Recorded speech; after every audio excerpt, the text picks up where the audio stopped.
we have a tendency to judge ourselves and the world around us based on the most successful people, because those are the ones that are the most visible. But there are plenty of people in the world that are creative. And I would argue that everybody in the world is creative if they would just use that muscle in their body or their brain. But there's millions, billions of people in the world that are creative, that are making a really good living for themselves that we just don't know about. Yeah. But they're perfectly happy in their lives because A, they're being creative, they're getting it out there in the world, and they're making a living, and they don't have to do anything else other than be creative. The only difference is we don't know who they are because they're not the superstars of the world. They're not Bill Gates. They're not U2 or Lady Gaga, And what do you think separates the, usually it's just kind of like luck and plus a lot of variables that are like really hard to predict, or have you seen something in common that usually those people who make it work?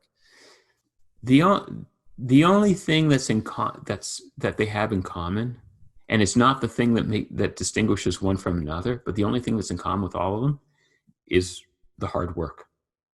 Okay. I would say single-mindedness, but I think it's hard. It's hard work. They have an ability to take all these things in, and I mean, how do you know? I mean, and this is a question I ask songwriters all the time. How do you know when the song is finished? Or an author, how do you know when the book is finished? Like, because that's part of the parlor trick, as it were. It's like, how do you know? And that distinguishes one from another. But the ones at the very, very top, whether it's a Bill Gates, whether it's a Lady Gaga or whatever, there is one thing, and you can't buy it. You can only articulate it with 2 words, and you don't know where to get it, and you don't know why some people have it and some people don't. And that's fairy dust. Fairy dust. They get, something sprinkles on them. Some magic dust is sprinkled on them. And that's what takes them to that other level, that place where they become ubiquitous in the world. Everything else, everything else needs to be in place. They need to have done all the hard work. They need to have created something that appeals to a lot of people. But what's the thing that makes them iconic? It's that fairy dust. And the thing that's really interesting about it is we have a tendency to hold all of those people in really high esteem. Yeah. But I'll tell you something, because I've had the good fortune of spending a lot of time over 38 years with a lot of people that have had fairy dust on them. They don't know what fairy dust tastes like. They don't know what it feels like. They don't know what it smells like.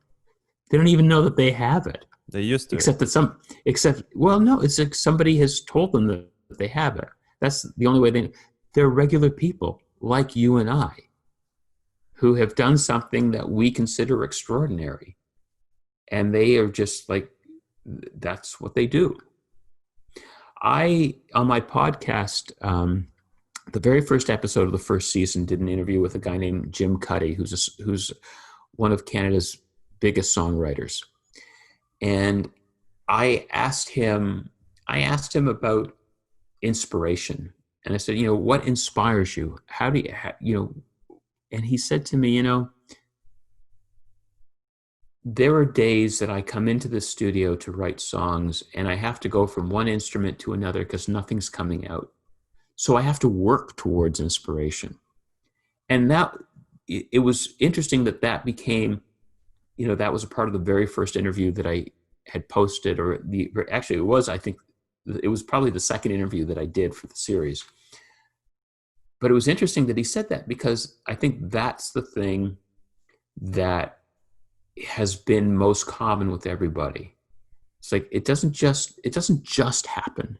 You got to put yourself in a place to accept inspiration when it shows itself. You got to work towards inspiration, which means you can't sit on your butt waiting for something to happen. You can't lay in bed expecting genius to rain down on you. You got to be doing stuff. You got to go through a lot of crap before you reach something good.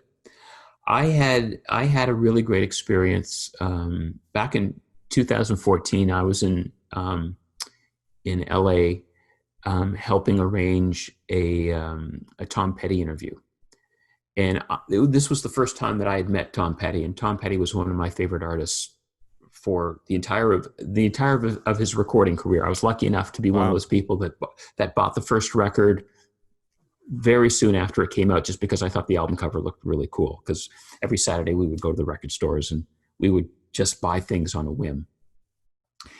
And I said, we were waiting for the interview to start, and I, told him my story of discovering his music. And I said to him, what's really amazing is you've released all of these really great records, and there isn't one shitty song on any of these records. And he looked at me and he kind of smirked and he went, well, we don't let anybody hear the shitty ones.